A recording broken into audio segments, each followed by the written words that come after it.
Hello and welcome.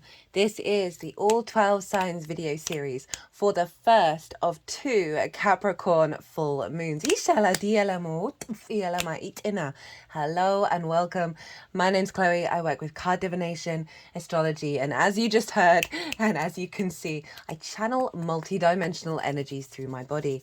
This is both in the form of physical and vocal light language, which will come through throughout the reading. All of this is just the more the unseen spaces, the non-rational energy that are bringing in healing, attunement, and activation codes with the readings that I do.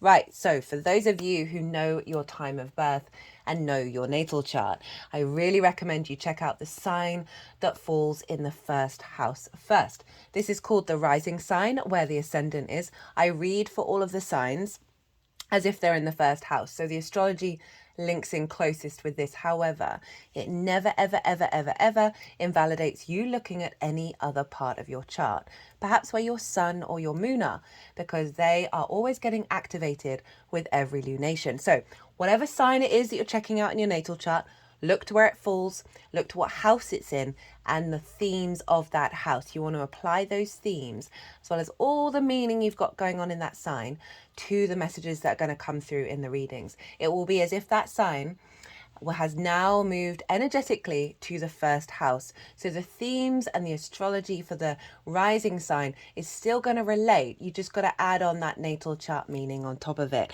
Okay, right. I am reading for Sagittarius in this video. So let us begin. Sagittarius rising. How you doing, Sag? So I read for the rising signs. But for those of you who have Sagittarius elsewhere in your chart, go look to see what house it's in and the themes of that house. You're going to want to apply all of those themes, as well as whatever else you've got going on in the sign of Sagittarius, to the messages that come through. It will be as if that Sagittarius energy has now moved to the first house. So when I talk about the astrology for the rising sign, it will still relate. You just got to add on your natal chart meaning of what's going on in the sign of Sagittarius for you to the messages. As always, take what resonates and leave what doesn't. We are doing a reading for the first of two Capricorn full moons this year. There's a lot going on with this. It's I've done a collective reading where I've broken down. I'm going to summarize a lot of the points in this reading, but I break it down in way more detail in the collective reading. The collective reading is always the baseline for the All 12 Signs series, because that's where I get to talk about the astrology and how the celestial bodies are talking to each other at the exact moment of the lunation. And that forms an energetic blueprint, right? And I sort of expand and explore what that energy feels like and how we can then work with it. Lots of channeled messages came through in that reading. I had a lot of visions about this particular lunation cycle with the full, new and full moon again. That there's quite a weight to it, but it's not difficult. It's just there's a lot going on. So if you want a deeper understanding about this Capricorn moon, go check out the collective reading. It's also happening just after the summer solstice or the winter solstice, depends which side of the hemisphere you're on. And I've done a little summer solstice mini reading as well. So all of that energy is very much imbued into this full moon. So where is this happening for you, Sagittarius rising? This is happening in your second house. The second house is all about the skills and tools. It's about your resources, right? So it's the skills and tools that you have in order to manifest and bring in regular income. It is the things that you value and how you value yourself, right? That's the most important part. That affects everything else that I just said. So we've got this big full moon. It's one of two, right? That is happening in this Cancer season. So we're getting full moon. So they represent a peak energy. There is an element of completion and of endings with full moons, but there are no endings. We know that energy is constantly in an infinite loop of transformation. But a full moon does represent like this higher peak of energy, a heightened intuition. You know, you may be feeling like your needs are being met, that your nourishment is in full force around how you value yourself, like really feeling very proud around your skills and your tools. This might see a pay rise of regular income, sort of a big illumination here over in your second house. And just generally just feeling quite good about the things that you value and how you value yourself. You may have been doing some work on this, and that's all coming to the forefront here. And the reason why this is kind of a big deal, right? This moon and the following cycle after it. Oh, excuse me. Apologies, Sagittarius, for my phone going off. Most of the time my phone's on silent. So, yeah, just general apologies for that one. It was kind of around work and a conversation about my skills and my tools and my sense of value, the phone call that I just got. And so it's just very appropriate that that's showing up while we're talking about that, while we're debriefing about what this full moon's all about. So a sense of, right, this can show up in many different forms, and all of these forms can show up in terms of a culmination around a deeper sense of value of self, right? Of connecting to those, connecting to those who appreciate and understand and have a similar perspective of what it is that you're bringing to the table.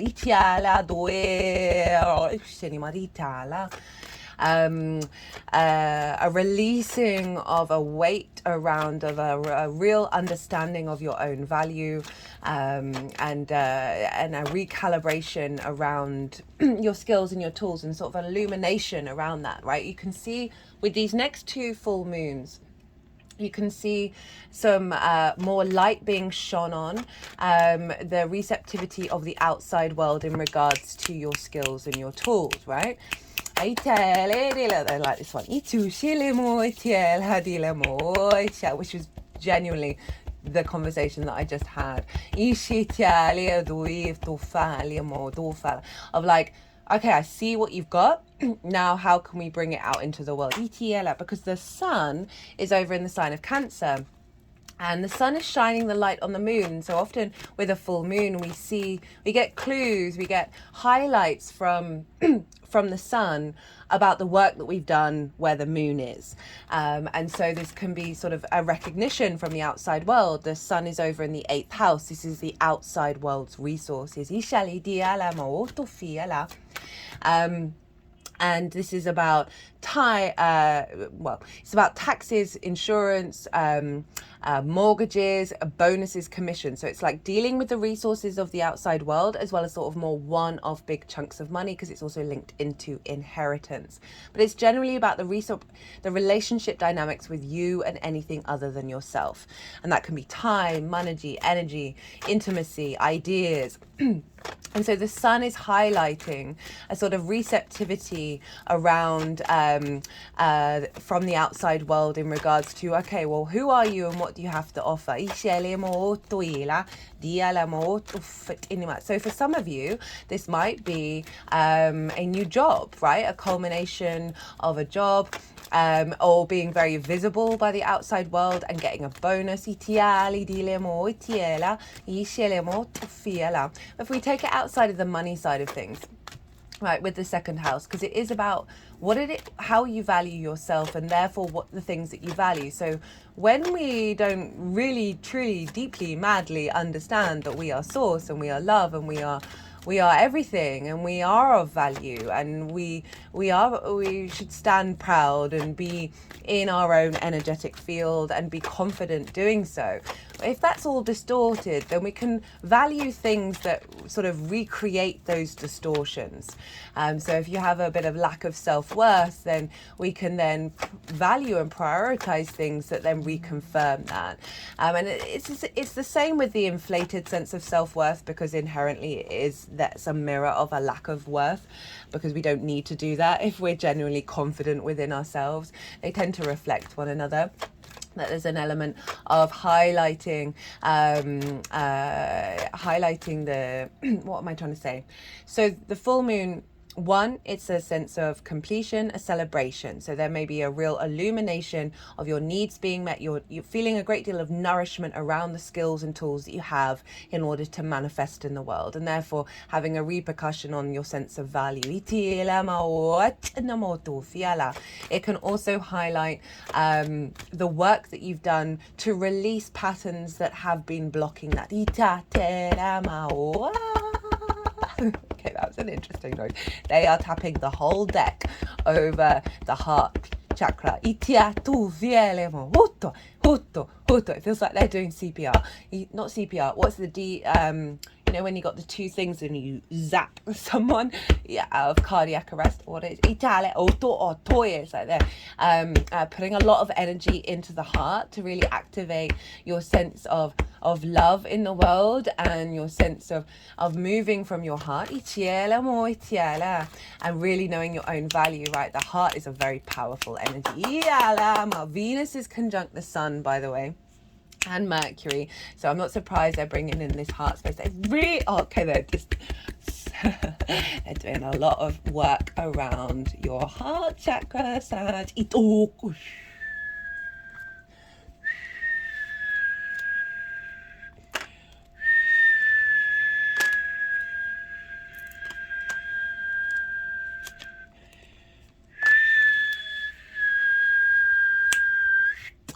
Diala, Ishiala Maola, Yala Mao. This feels like a mixture of both deep healing and then attunement, and then activation around this. Ita, dia. Remember, this is one of 2 full moons. So you're getting a double whammy of like illumination, of tapping into your intuition around how you genuinely value yourself. They're like really wanting you to stand tall and stand proud.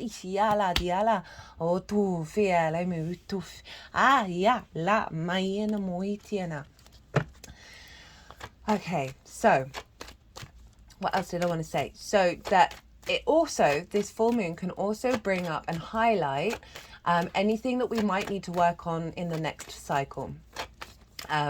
And so this is always really helpful. Like, never be scared of this, because we're constantly in a state of evolving and changing and going into new depths around these things. But it can highlight, okay, so I've done the work here, that's been integrated, right? So we do the work, then it gets integrated, and then it clears some space, but then in that clearing of space, it then tends to reveal perhaps something else, itofia, that we need to focus on. So bear that in mind, that may show up around the full moon, as well as just feeling quite intuitively confident around your skills and your tools, and really standing in your power.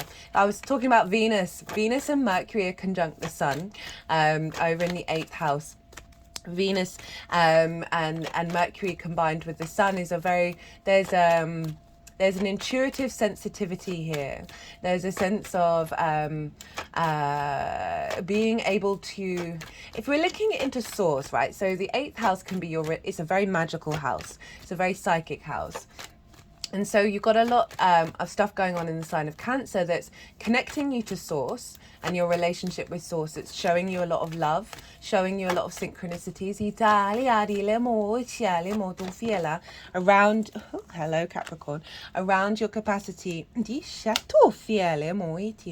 around your capacity to engage in the outside world with your skills and tools. I really feel like there's something about what's been building. Okay, I do apologize, I'm all over the place just because there's a lot going on with this moon.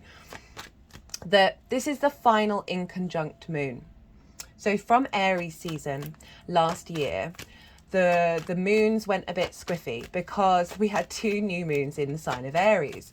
And so it's meant that, so for example, we've just had the Gemini new moon, and now we're having the Capricorn full moon following that new moon, rather than the Sagittarius full moon following the new moon in Gemini. So rather than the opposition, we're now in an inconjunct. And an inconjunct is like a straight line, but it's a bit squiffy. It's either side.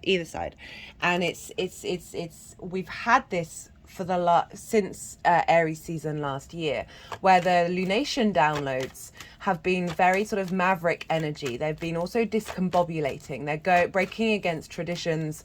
They're breaking against old patterns. They're bringing in new frameworks. And we've been unlocking a lot of keys within ourselves in regards to this process. And this is the final inconjunct moon. And it's harnessing all of that energy.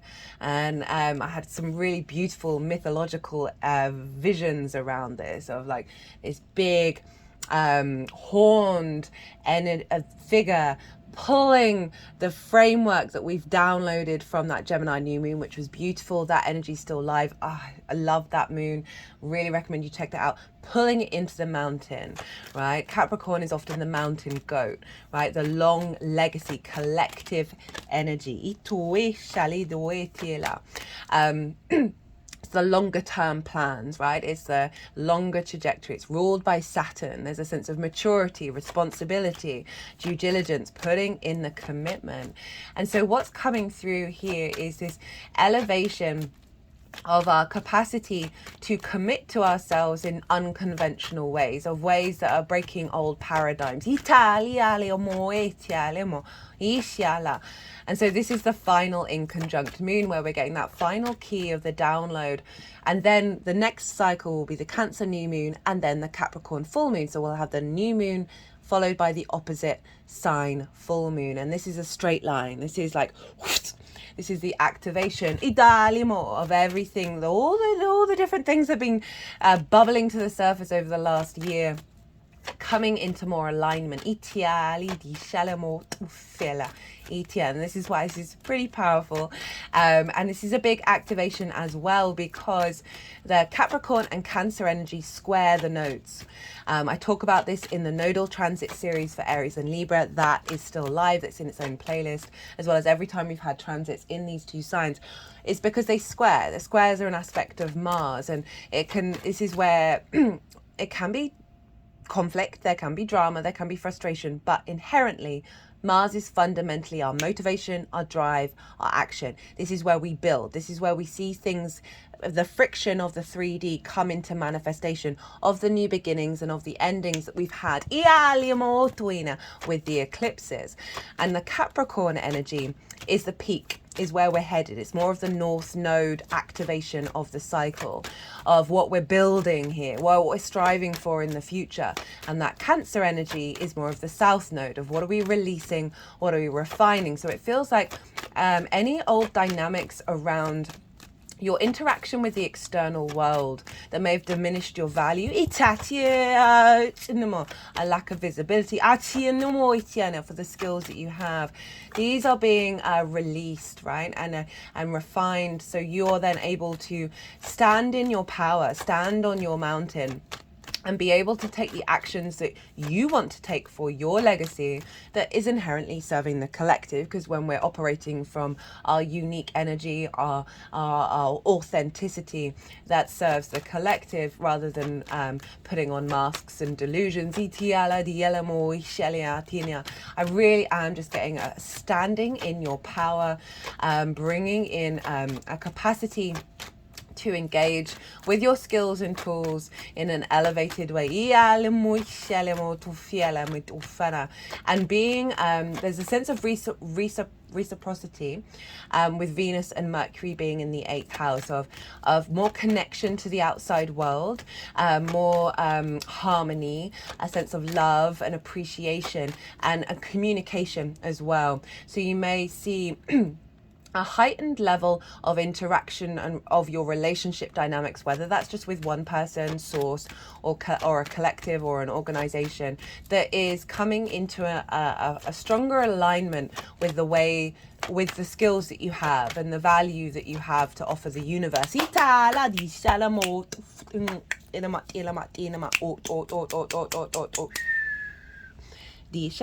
you may have felt a drain around that connection because of what's going on with the sort of the South Node energy over in the sign of Cancer, but this is strengthening that. And bear in mind that may still continue until January, right, when the nodes change signs, that we do have a drain going on in Cancer. So any sort of resources or dynamics that may be falling away or not quite working out, trust and know that that is all cultivating for a longer term integration of your ability to stand in your power.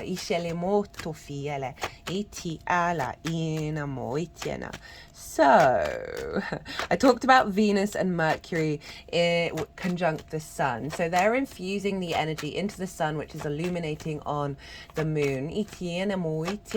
There is a tenderness, there is a softness, there's a flow coming in of giving in a level of support and just appreciation from the outside world, having healthier conversations. Perhaps if there's like a relationship that you're in and you don't feel valued, right, this is a full moon where you're going to have that conversation, where you're going to be able to really express the deep value your with each other. There's more, it's more embodied in the in terms of a legacy energy, because Capricorn, right, ruled by Saturn, all about commitment, integrity, a sense of groundedness, of like, okay, how do we then put this into practice? I can see that, with Mercury being there, a lot of conversations around this showing up here.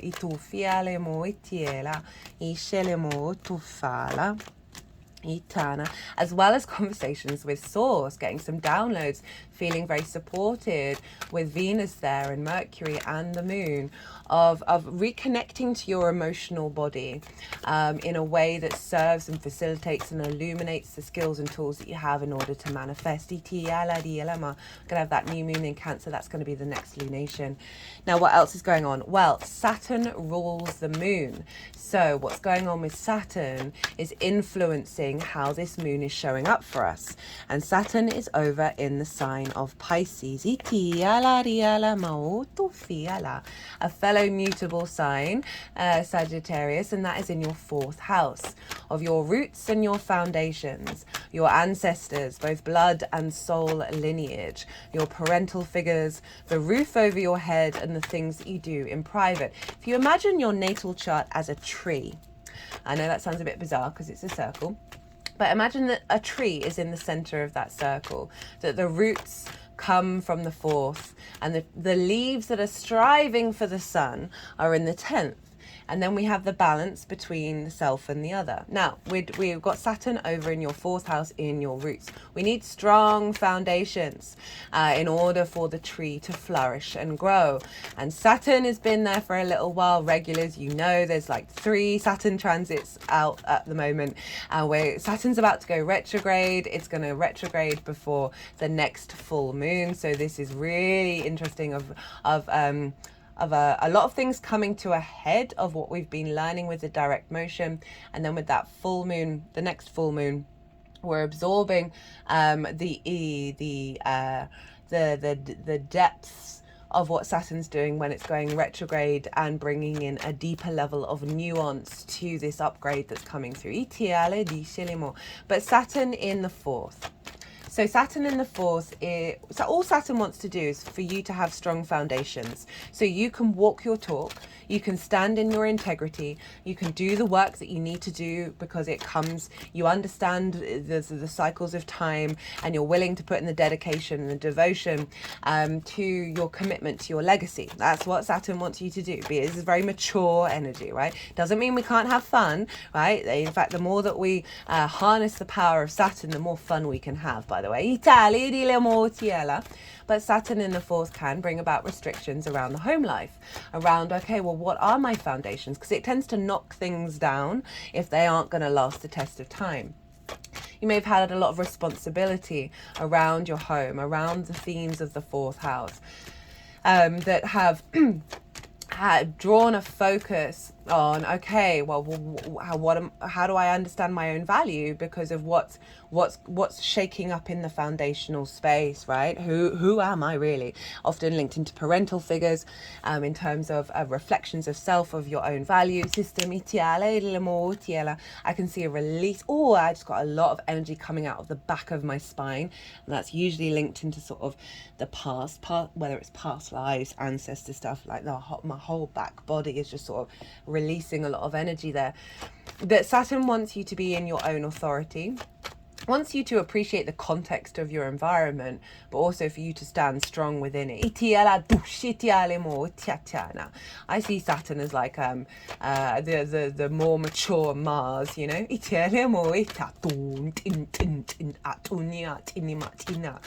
As kind of so Saturn in the fourth, in regards to this moon, is bringing in. So in its integrated form, it is bringing in a deeper sense of commitment to your roots. That means your sense of value isn't going to be disparaged or distracted by the sensitivities and the emotional entanglement of the external world. Having Cancer in the 8th can feel like your emotions are very much interlinked into the outside world. There's a high level of psychic intuition as well there, but it's giving strength to the power of that rather than diminishing it through trigger sensitivity, if that makes sense, where we can then get in a heightened I'm just getting an electrical storm of emotion, that we then perceive reality fully just in that, rather than being like Capricorn is collective energy. It's a longer term. Saturn, 30-year cycle. It's a longer term cycle. We're really getting a boost of wisdom and maturity with this double Capricorn full moon, that is elevating our capacity to engage with our intuition and our emotions in a way that isn't diminishing, in this case, your own value. I can also see Saturn influencing from the fourth of a great power of resources coming in from the ancestors. Oh, that's interesting. Those two cards coming out then.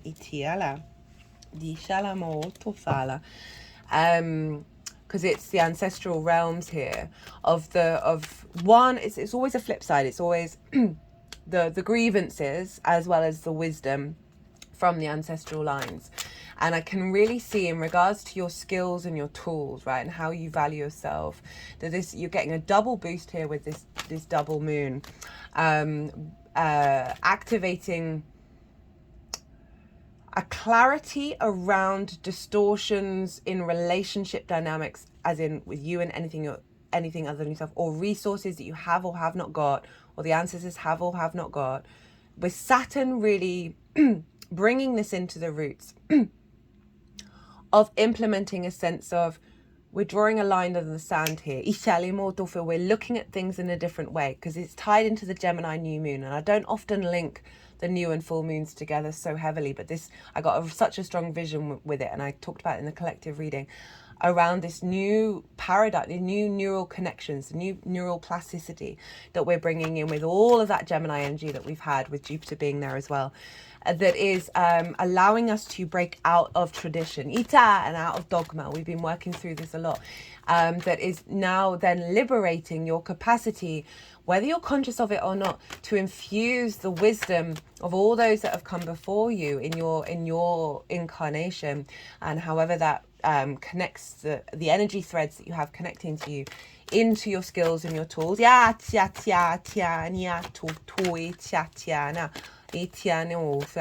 going to get a boost here with this one.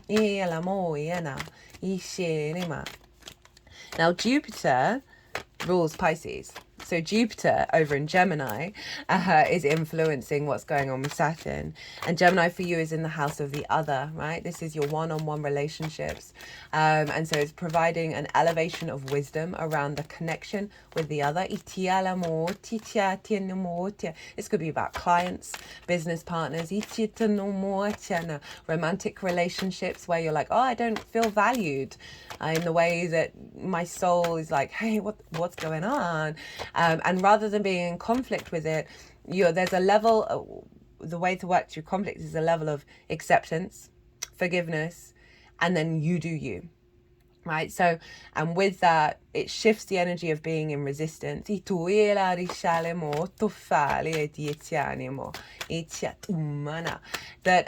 Jupiter's providing a lot of elevation, a lot of wisdom around the other.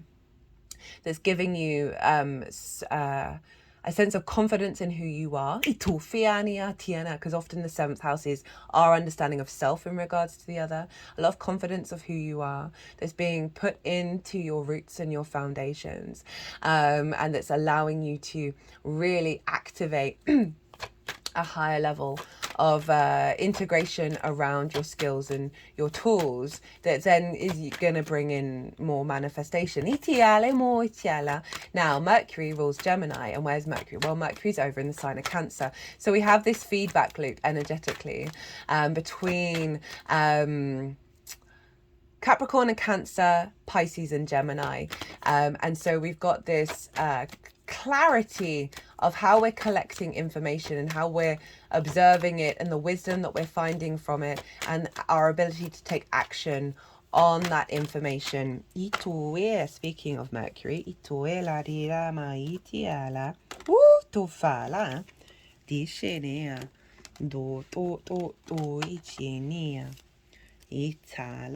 sorry, when they're doing things, hey Saturn, doing things with the deck, my brain just goes squiff, squiff, squiff, squiff.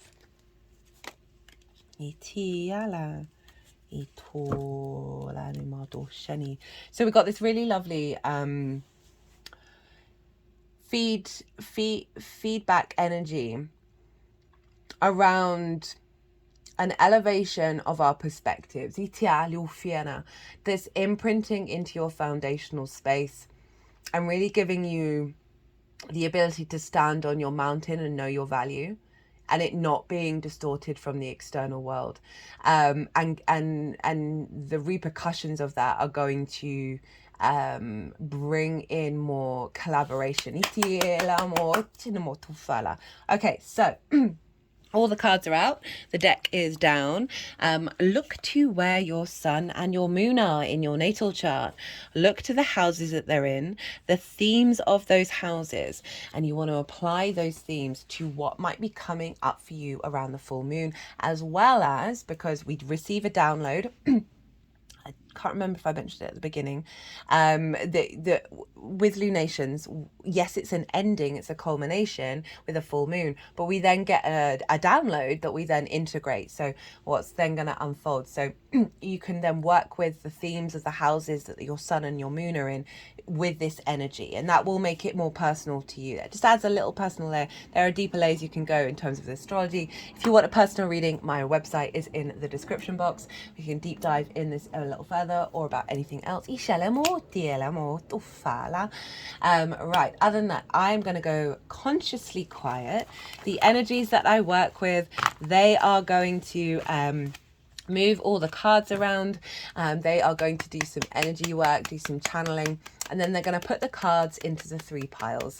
And that's when I'll bring the tarot into the astrology. So the 3 piles are, what was the lesson? What have we been learning? 1, from the Capricorn new moon, but also it's incorporating this in conjunct moon lunation cycle that we've been in since Aries season last year.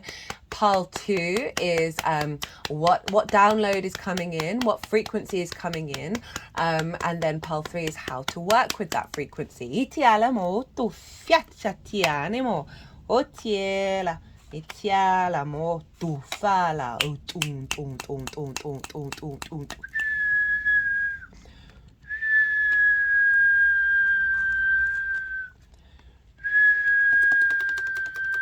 So, sorry, got a bit lost in the channeling there. I call you to soften your mind as well. Let all that information settle and then see what your intuition pops up and tells you while we're doing this little bit of channeling mode. Okay,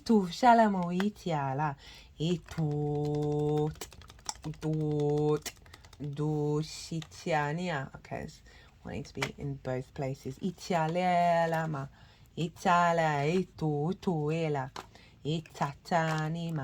Ufiala, diala, dishana, dishene, to,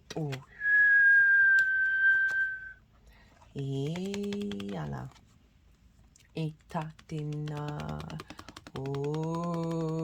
tufiania, itihala, di, ma, itiha.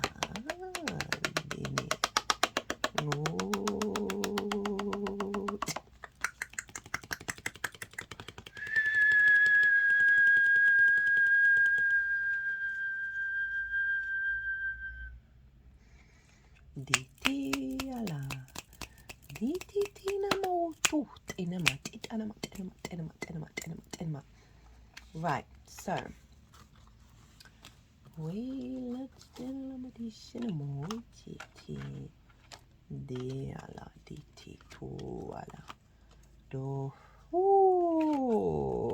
sa sufala dininama. So this is here and here. So this, so obviously an energy. You've sensed something's coming.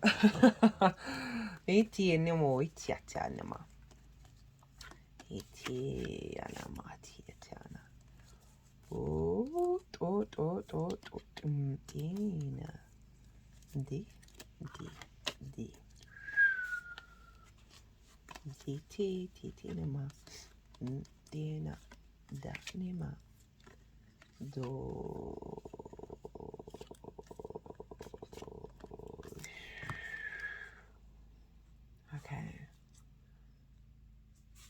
So, Sag, what was the lesson? What have we learned? What's been going on in the lead up to this full moon? We have the Five of Cups, Lady Justice in reverse, the Death card, the Queen of Cups, the Star, the Hanged Man, the Six of Swords, and the Queen of Swords. Ooh, working through blockages around grief and a feeling like things are out of balance, like things quite haven't. Oh, there's it's an interesting energy, these two cards of there's a stagnation, but it feels like there's been lots of things that have happened that have just sort of highlighted that there's a sense of injustice here with repeating cycles.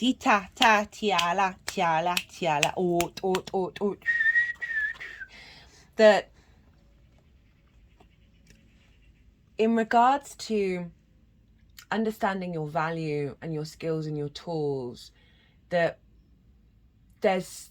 you've been working through an energy that has it just feels very, I mean, obviously with justice there's a karmicness as karma and everything, but there's something, because Saturn's been in your fourth, which is really shaking down foundations, not only in the 3D but the multidimensional sphere and the ancestral realm of breaking. You've been going through a cycle of breaking a lot of contract. I don't know why this is difficult for me to get out.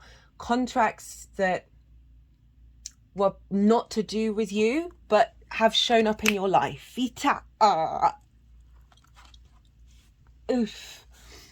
Just had a big energy release at that. Because this just feels like this weird mental frustration of understanding what's going on, but also at the same time inherently being a little bit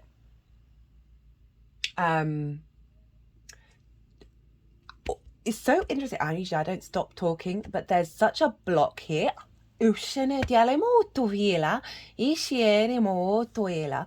That with Saturn, because Saturn will have been influencing the sign of Capricorn the whole time, which is why I'm bringing in that fourth house energy. That there have been some things bubbling under the surface that have potentially caused a level of blockage in your second house. They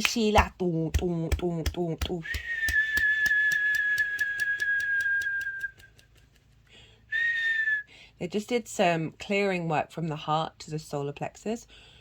And the solar plexus is like going out in the world, how we make things in the world, right? Very second house energy.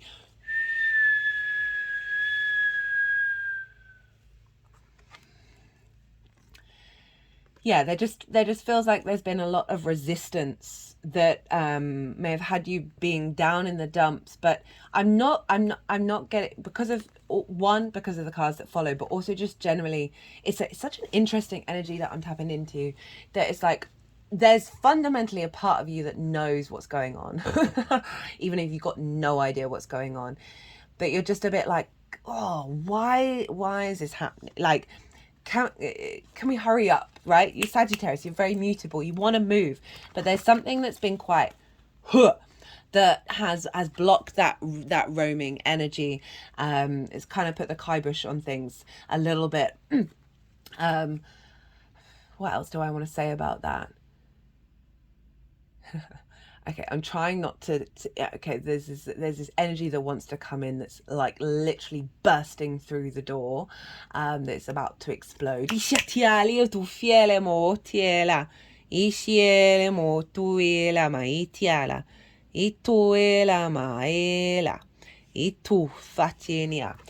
we got that death card, right? So this is Scorpio, this is your 12th house.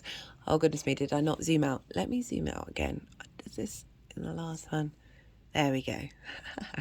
We're now not zooming in out of focus. This is about understanding the process of transformation, right? That the release is happening. It may be a bit frustrating at the time. And Scorpio for you is in your 12th house, your hidden house, your house of mysteries. We have a lot of stuff going on in the unconscious there, behind the scenes work going on. So there's tying in with the 4th and the 8th, where Cancer is, and Saturn, with that Scorpio energy of a recalibration of your watery elements, those 3 houses are very sort of intuitive and psychic, right? There's a lot of magic in those 3 houses. There's a recalibration going on here of this blockage.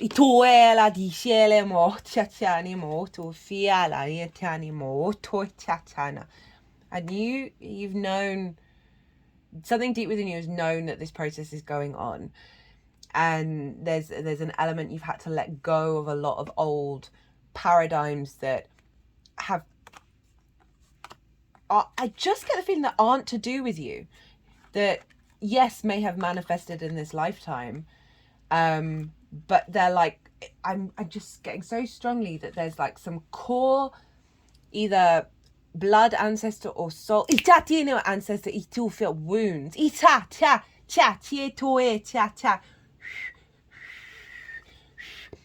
that it's kind of been has had a dominating force in your frequency.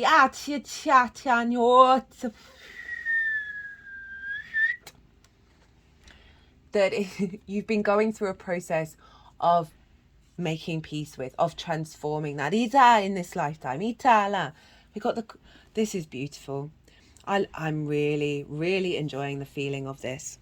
Okay, so we've got a lot of water, but we've also got a lot of swords. So we've got some clarity and wisdom. Queen of Cups, the Star, the Hanged Man, 6 of Swords, Queen of Swords. So this is saying that through this process, you have been cultivating a deeper emotional clarity about your understanding of your own value, about what you then in turn value externally, and the skills and the tools that you have.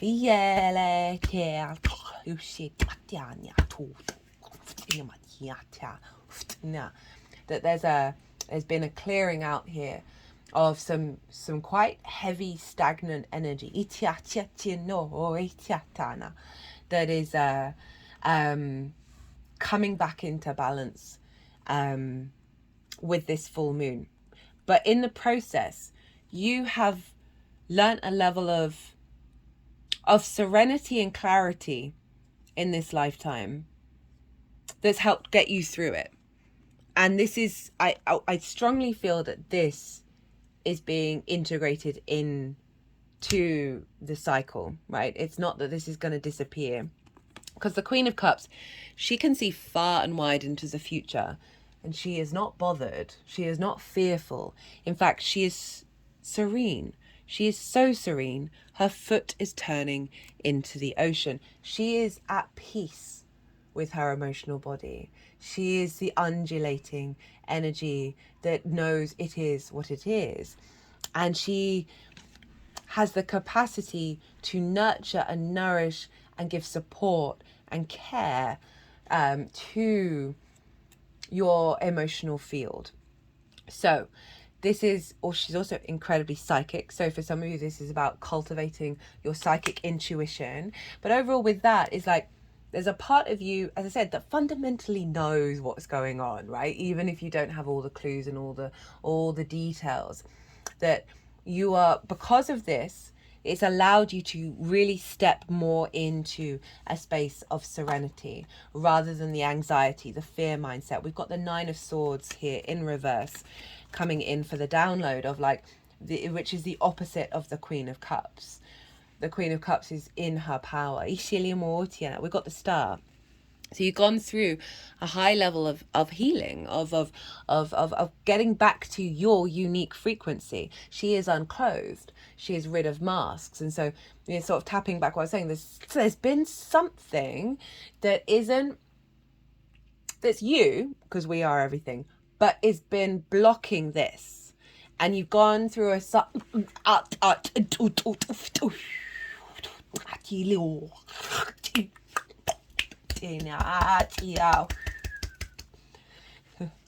sorry, when there's sort of big powerful messages like that, I use the word shamanistic just because it's a really easy word in terms of what's going on when I do the channeling, that they're clearing a lot of energy, that they're bringing in a lot of activation around the message that's come through with that kind of, there's you are now stepping into your frequency, and your ability to dream in a way that is in alignment with your soul. With the Hanged Man, this is Neptune. Neptune's also hanging out in Pisces. It's the only halo in tarot. And that represents illumination, right? Divine inspiration. And this figure is in pause. These are pause energy. So you've been cultivating, you've been nurturing and nourishing yourself, despite the fact that there's clearly been some difficulties that have shown up. And this is about getting a different perspective. And when we allow ourselves to perceive things in different ways, we open up the quantum field. We open up the possibilities. We open up more connection rather than restriction. So I love that the Hangman's shown up with that, is that through this process, you've embodied a greater sense of wisdom within yourself, around your understanding of your own value. And it feels really embedded. And this sort of, the Neptune obviously is the linked into the ocean. It was the god of the ocean, Poseidon. And so there's this sense of this ability to allow yourself to undulate, to shift and change, and recalibrate to the deep depths of the wisdom within yourself. And with that, then we've got some swords showing up. Hello, all that Gemini energy. I really do feel that Gemini new moon is like winking at this full moon quite with big trickster vibes. We have the Six of Swords. This is about acknowledging that you have been through some difficult times with all those bumpy waves, but you are now being escorted, you've been protected and guided by source into a new frequency, into a new environment, an environment where we thrive rather than be in survival mechanism. But we've kind of needed to recalibrate and get a clearer understanding. Okay, what are your core understandings? What are the root things that are going to serve you to thrive rather than repeating those cycles? So it feels like we've learned, we've recalibrated. And then you got the beautiful Queen of Swords. Love the Queen of Swords. The Sword Court cards, they all have birds. And she has just one, but where is it? It's on her crown chakra. So this is high level perspective and illumination and observing, right? So this is what you've learned, what we've been gathering and what you've been instilling within yourself over this cycle is the ability to have that perspective, to zoom out, and understand the past, understand the troubles, understand the difficulties, but her head is above the clouds, that you are, and her hand is open to receive. You're stepping into a space of, I'm now prepared and ready, because you've done the prep work to receive this download. Had a big energy release of that one. So the download itself, Nine of Swords, followed by the Nine of Pentacles. Love it when we get doubles show up. That usually means things are coming into balance. I feel like they're doing some work with that Lady Justice.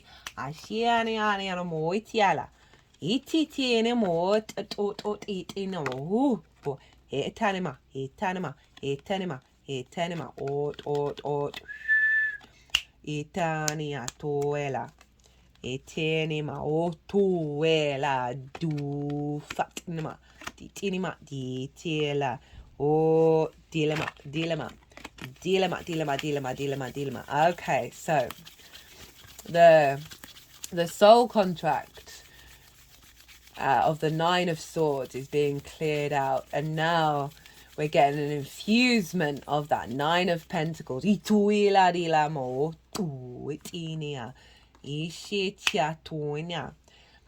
This reading feels very in alignment. I forgot to mention, I always pull oracle cards before doing a transit, and I do the oracle reading will follow this transit series.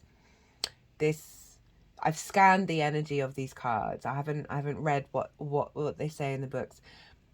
This feels very in alignment with this oracle reading of like, we've gone through some difficulties and we're stepping more into our power and a sense of expansion. So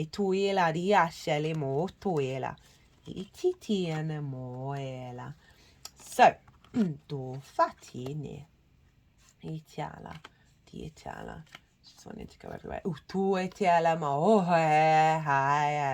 So this says lay of the land, ancestral wisdom. Oops, just had an energy release. Okay, I feel like she's rebalancing a lot of stuff for us. Thank you, Sagittarius, for holding space for this little bit of clearing work that we're doing here.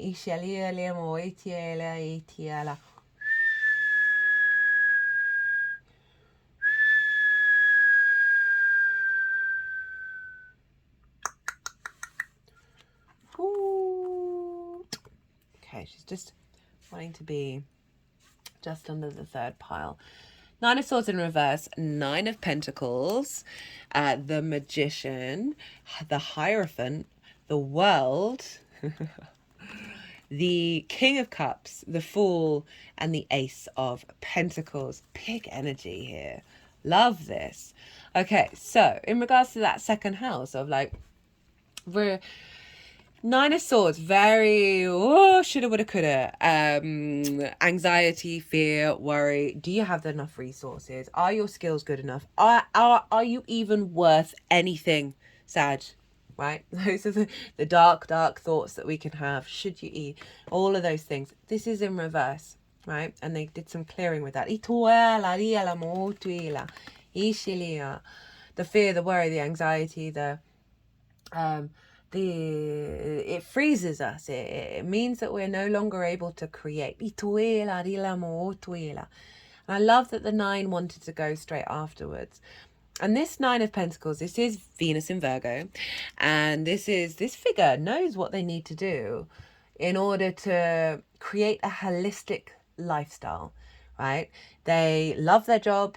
They have plenty of time to do the things that they love outside of their work. They have a healthy home life.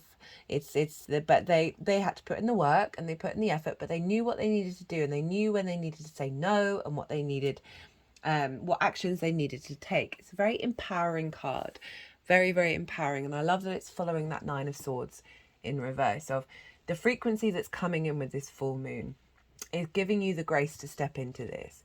Like you've cleared. Ooh, oh, sorry, I just had another energetic release there. But cleared some heavyweight stuff from your 4th house that is allowing you to step into a place of liberation. Right? We're not shaming whatever that was for whoever it was. It's not bad. It's just a thing that needs to be worked with, right? Let's try and say neutral. That it is just part of the cycles that we're in. And I love that this 9 of Pentacles, because this is the person who knows how to use their skills, knows what they need to do, feels confident in their sense of value because they're manifesting and bringing things into their 3D world. She's also hanging out at home, right? So there's something around, perhaps this cycle is bringing in an elevation of you finding more time at home.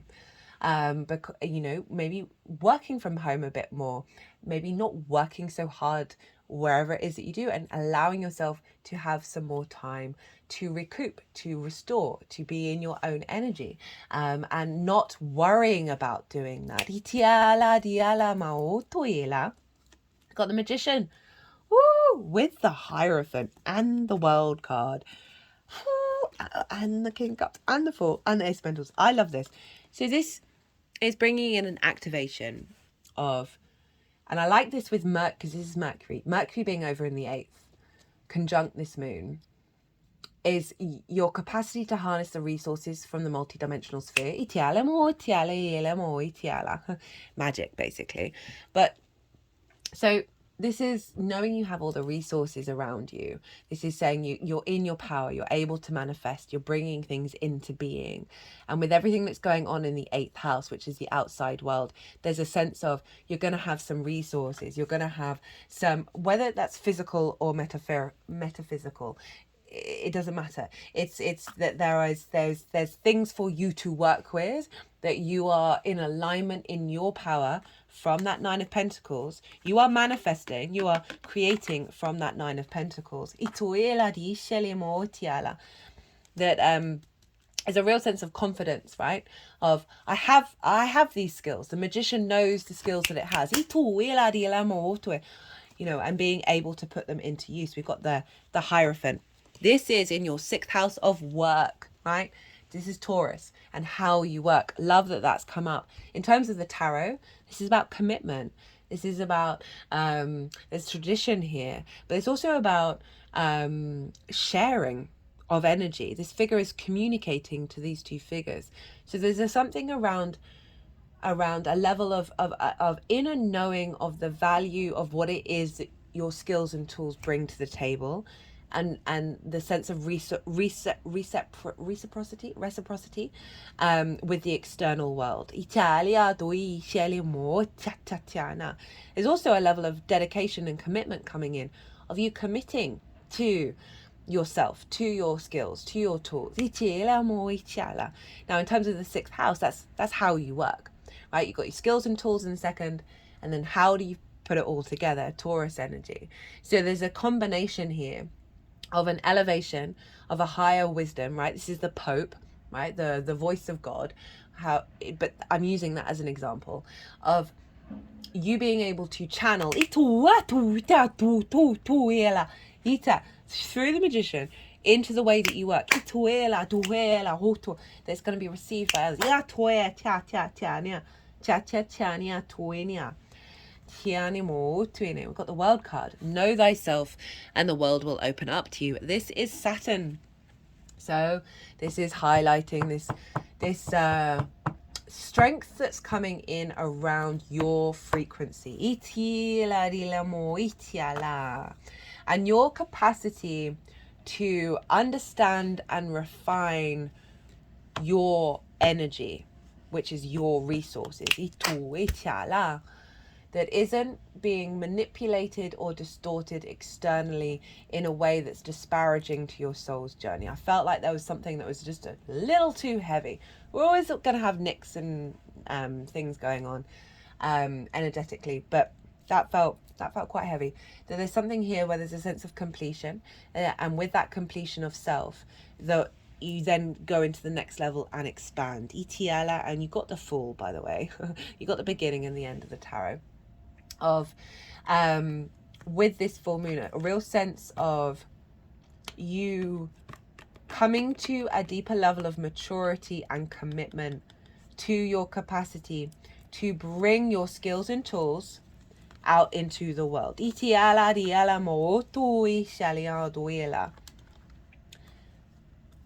Where it's you're in your power. King of Cups, the Fool, Ace of Pentacles. Okay, the King of Cups and the Fool wanted to be together. So we got that Five of Cups, remember, that sense of grief.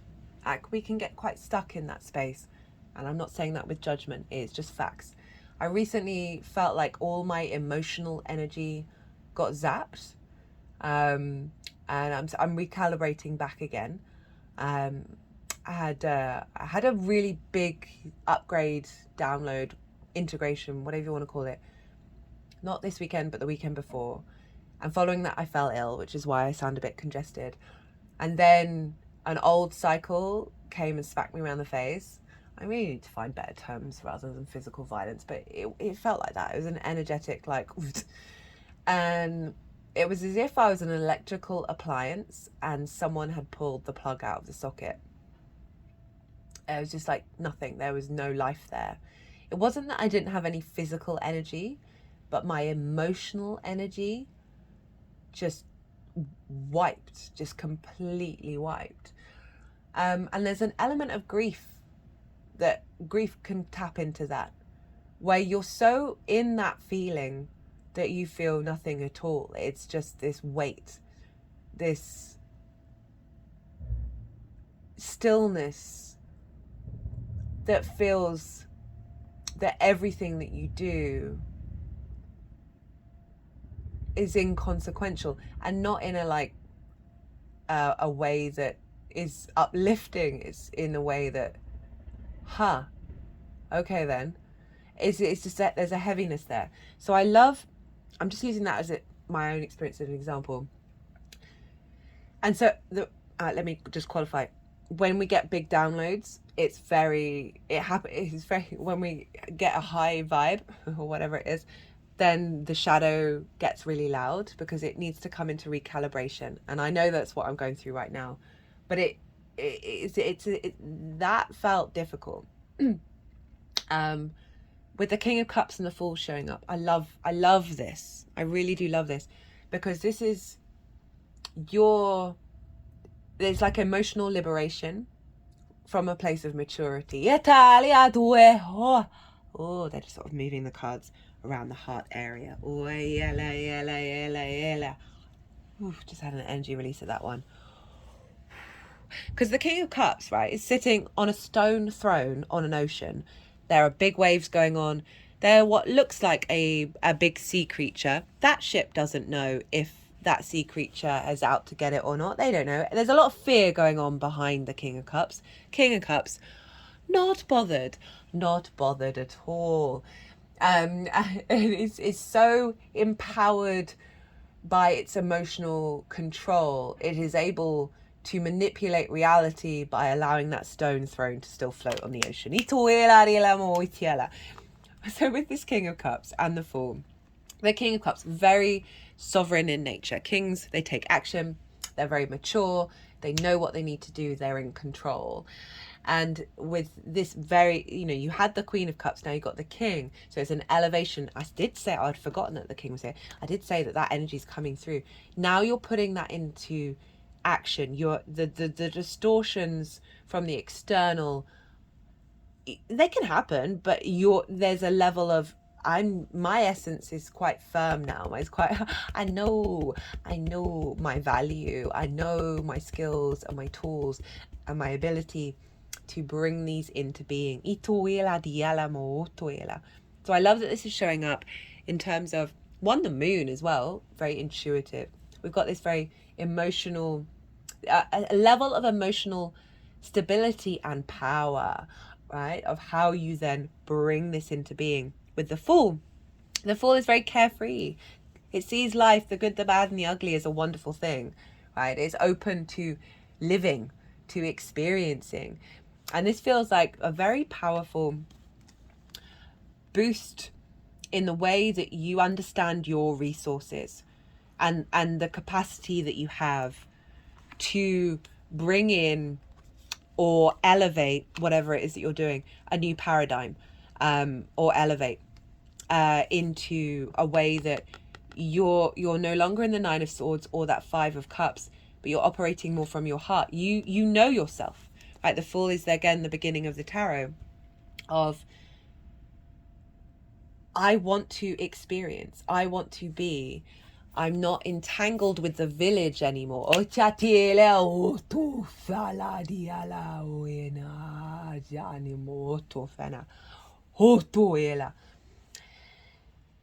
obviously, we learn from our elders, we learn from our community, we learn from all of that. I am not discrediting that in any way. I think we dismiss our elders far too much and the wisdom there. It's not about that, but it's about any of those energies that then block the freedom of the individual spirit, right? Because it's tradition, you got to do this, you got to go and do that, you got to think like this, you got to be like this, you got to, all of those things. The Fool is like, no, I'm going to go and see how I experience the world, rather than be told how to experience things.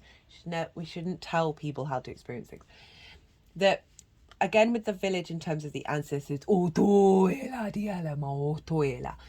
that, it's so funny actually with the Fool, is there's a real sense of liberation here, of that the ancestral village around you, of whatever blockage this was, is being healed through the journey that you've gone on, right? The work that we do here does pays it forward and pays it backward. That there's a new lease of life here that is your frequency. And then we got the Ace of Pentacles, that ancestral block is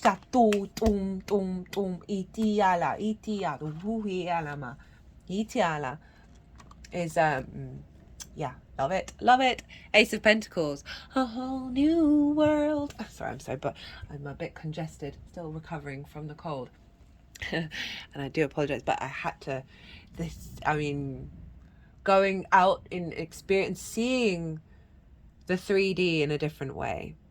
This card has the same flowers as the Magician. I call this the New Earth card because there's a mountain in the background when we go through the portal, of creating and seeing the world from a higher magical perspective. So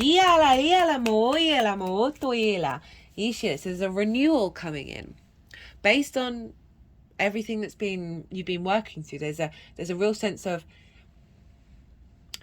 an exploration into an I say new energy, but it's an acclimatization of absolutely everything you've already done before. But there's a sense of a refreshing energy, of a new opportunity to experience that second house in a different way. How to work with this energy? We have the Four of Swords, the Moon, the Queen of Pentacles, the Devil, hello Capricorn, and the Three of Pentacles. So, this is calling you to amplify this, to know that you are being held by something bigger than yourself.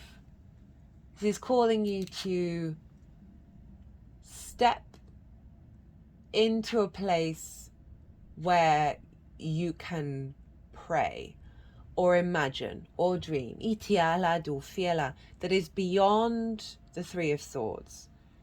A new inspiration, the Ace of Swords, new divine inspiration. So it's calling you to give yourself some moments of stillness where you can tap into a frequency of that second house being very empowered and very embodied, right? Rather than expecting the old cycles to turn up again.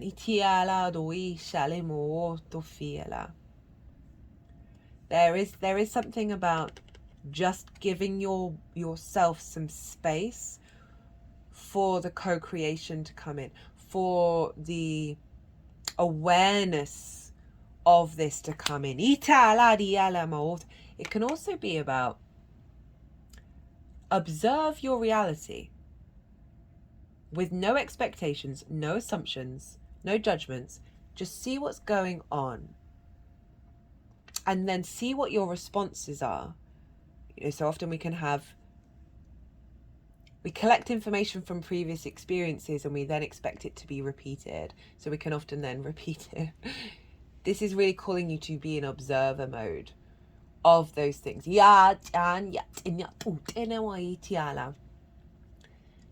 be at peace with them. And then see, okay, well, what is my Ace of Swords? If you say you've got lots of different responses, where's the ace rather than the three? The moon, Pisces energy. So that's your fourth house. Very sensitive, very that which is in the unseen worlds, that which is hidden, very dreamlike. You might want to think about your dreams. But this is, I love this is a very soft energy to quite a powerful powerhouse of, I feel like it's saying give yourself some grace. Tap into your intuition, and don't be in fear. I like that the Four of Swords came before the moon, because the moon can be, you know, things going on that might give a bump in the night. But that Four of Swords saying, no, you're being held. Don't worry. This cycle, you're being held. And it maybe do some work with your intuition, like following it without expectations, which is difficult to do. And not, if you come to a dead end, not being hard on yourself, and just realize it's all practice for your skills.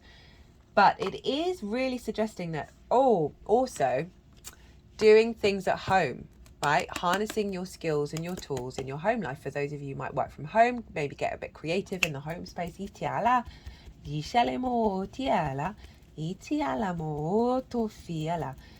But it is calling you to trust in the non-rational, the unconscious spaces, the things that aren't tangible, right? Things, your imagination, I just feel like it's really calling you to step, to amplify this is like, it's saying dream big or go home. So, Queen of Pentacles, the Devil, and the Three of Pentacles. So with all this sort of dreamy, inspirational energy, they're then saying, hey, put things into practice, right? Step into a space of nourishment, right? The Queen of Pentacles, she's really good at cultivating what's come through so it can then flower and bloom. And so there's a lot of support here in terms of with the inspiration, then putting it into practice, but without what I was saying before, without any worry about how it's going to turn out, because the Queen energy is very yin. It observes, it strategizes, it brings depth and nuance. But in order to do so, it needs to play around a bit without the expectation of will it go wrong or right. I feel like the wrong or right energy needs to go out the window. For you to really integrate what's coming through and be really kind to yourself, nurture your physical body as well as just spending time cultivating the inspiration that's coming in, and seeing how it plays out without, as I said, without any expectations. We've got the Devil. This is Capricorn energy and the Three of Pentacles. And this is calling you to tap into your innate creativity, your fertility energy. Because before the Devil, it was Pan. It was the horned god, the male fertility energy of action in the 3D realm, right? Capricorn, again, very committed, very loyal. So there's something around doing practices that is allowing you to access your power. And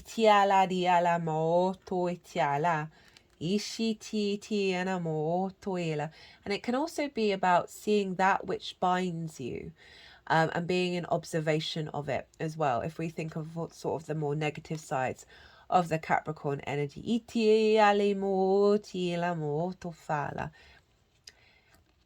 But this does, all of this really feels like receiving downloads, putting them into practice. And I am getting a very playful energy. And as I said, my eyes just went to the family, like the two kids that are playing at the bottom of the 10 of Cups. That Three of Pentacles, love this card. Mastery of self and collaboration. So this figure didn't want to be a doctor or a lawyer, wanted to go carve things out of marble, and didn't listen to their parents, didn't listen to their friends and family. And they were like, no, this is, I know what my soul's calling is. We're not always blessed with that. Some of us have a bit of a struggle bus figuring that one out. But it's the thing that compels you, the thing that feels deep in your soul, that just gives you nourishment when you're doing it, for no consequences of money, right? No consequences of receiving something, anything other than the process of doing it. This figure is in their own power. They were steadfast in what they were doing, and because of that they came to a state of mastery, and then they drew towards them others who have different skills and tools, and then they want to collaborate to build something beautiful and long lasting. So there's something around here of you just focusing on the things, your skills and your tools, in a way that brings you a level of, I just want to say play, but it's not fully play. It's play and sustenance. Just carve out some time to sort of see what it feels like for you, and not about what anybody else thinks.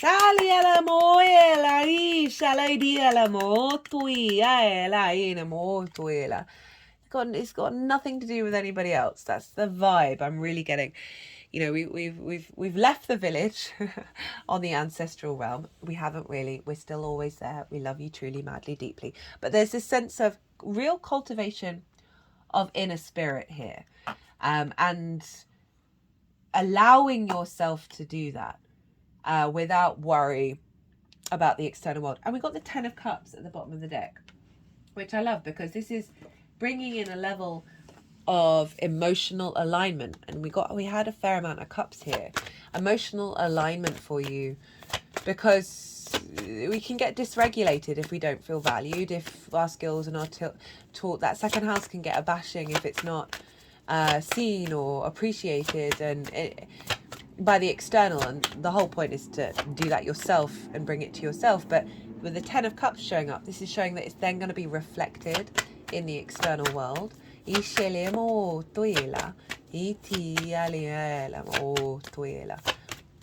Especially with Saturn in the 4th, around the home and the family, there can be something around that of like just a deeper alignment and union with your loved ones, and with your foundations. That is creating more space for you to be more playful and be more joyous and more stable. Right, I'm going to get one oracle card. I've been using this deck with all the Gemini transits. I've really been appreciating it. It often just sums up what comes up in the readings, but it also provides some more support. Okay, what does Sagittarius need to know? What does Sagittarius need to know with this reading? We've got the horned cactus. Oh, they wanted another one. They cut the deck. You got two.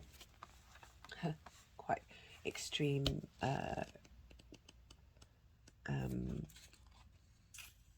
I'm just thinking of the color wheel. I know red is opposite green. But that combination of colors, I like it. But also the horned cactus. Blooming through resilience, resourcefulness, discovery. Ooh, well, that kind of feels like what we've been talking about. When nothing seems to be happening fast enough or your ideas have dried up, you begin to question your relevance. During these periods in life, you might feel like giving up, frustrated and resentful that success will never happen for you. The issue here, however, is a matter of perception. The horned cactus thrives in the barren desertscape, offering you the gift of water when it appears to be dry. If you look at its body, you see the natural thorns that protect it from predators and the elements. What you don't see are the deep roots that extend far into the earth, filling it with a continuous flow of water.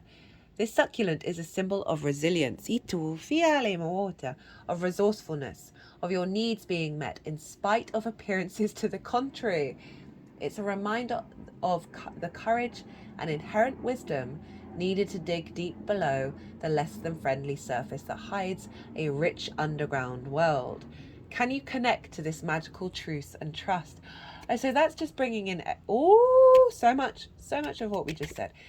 The desert is a mystical place filled with mysterious creatures, beautifully adapted to their environment. The horned cactus tells you to take heart.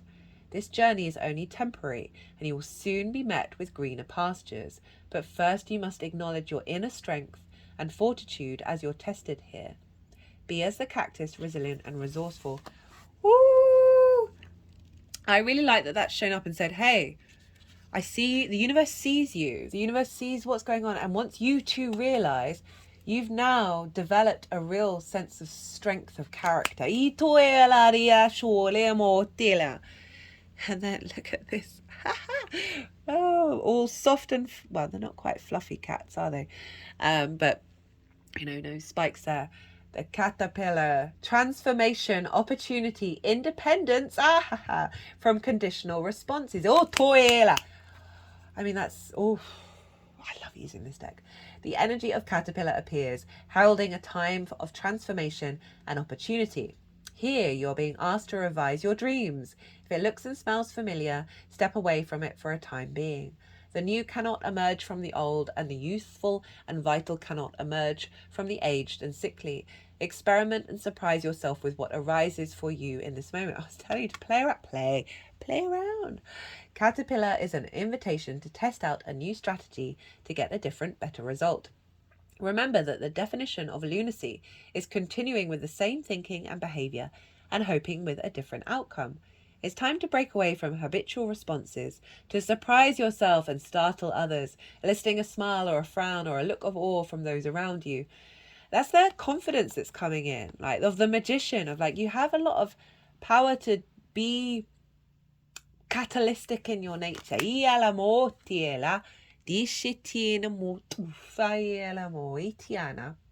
Do not wait for an invitation from life to practice a bit of outrageousness or for permission to do the unexpected.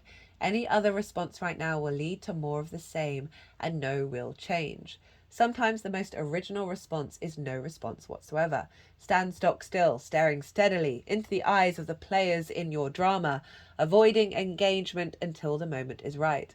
Caterpillar invites you to witness the story unfolding, knowing that deciding on the timing of your action is essential as finding the best move to make. And when you do act, let there be no doubt in anyone's mind of your determination and your power to unleash. So, big shift of energy there, right? Of shaking things up, being playful, trying different things, moving away from your previous response patterns, and finding opportunities around you to cultivate a strength of independence. It's a very independent card, and that's what was coming through in the cards as well, of you feeling very confident in who you are and what you are and how you then apply it in the world. And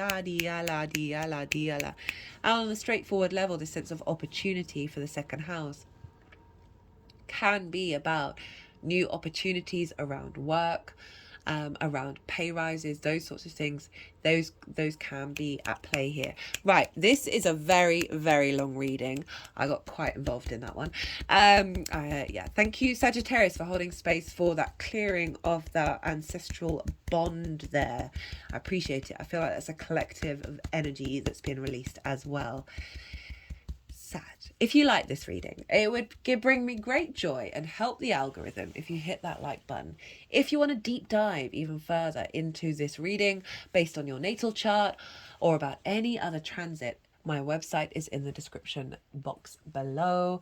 Other than that, Sagittarius, be good to yourselves, be good to those around you, and most importantly, be well until we meet again.